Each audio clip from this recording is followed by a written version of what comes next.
Hi all, hope everyone is doing good. చిన్న gap వచ్చిందండి, sorry for that.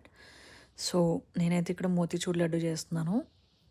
నాకైతే దీనికి ది బెస్ట్ కాంప్లిమెంట్ మా మదర్ నుంచి వచ్చింది. మా మదర్ చాలా రేర్గా పొగుడుతారు.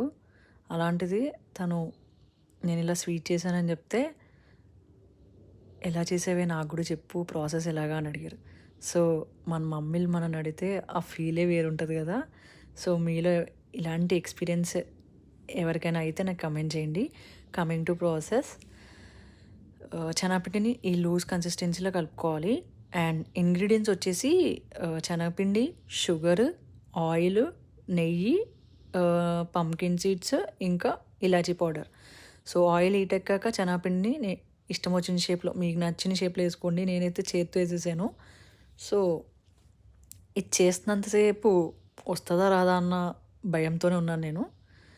అండ్ శనగపిండితో వచ్చింది ఏంటంటే ఆయిల్ ఒక కలర్ కనపడుతుంది, పైన ఒక కలర్ కనపడుతుంది. సో ఇది చల్లారాలండి పూర్తిగా.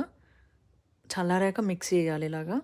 లిటరలీ చెప్తున్నా, మిక్సీ చేసే వరకు నేను అసలు అది ఫ్లాప్ అనే అనుకున్నా. బట్ ఇది చూస్తే మట్టుకి అచ్చం బూందీ సట్రంలో వేసినట్టే వచ్చింది, చిన్న చిన్న పూస పూసలాగా.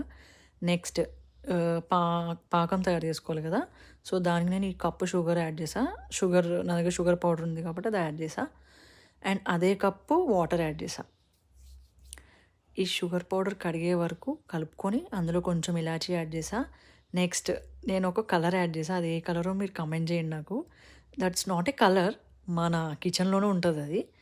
సో నేనైతే కెమికల్స్ ఏం యాడ్ చేయలేదు.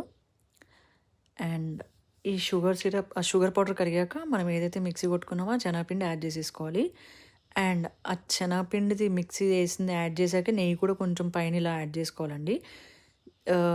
సిమ్లో పెట్టుకొని కలుపుకోవాలి, అయితే అంటుకుంటుంది. ఇంకా పంకిన్ సీడ్స్ యాడ్ చేసేసాను. కొంచెం వేడి మీద ఉండగానే ఉండలు చుట్టేసుకోవాలి, చేతికి నెయ్యి రాసేసుకొని. సో టేస్ట్ అయితే ఎమ్మి ఉందండి అసలు. సో శనగపిండి కాబట్టి ఎక్కువ తినలేము, నేనైతే కొంచెమే చేశాను. ఒక కప్పు పిండికి నాకు ఒక 25 లడ్డూస్ వచ్చినాయి. Thank you for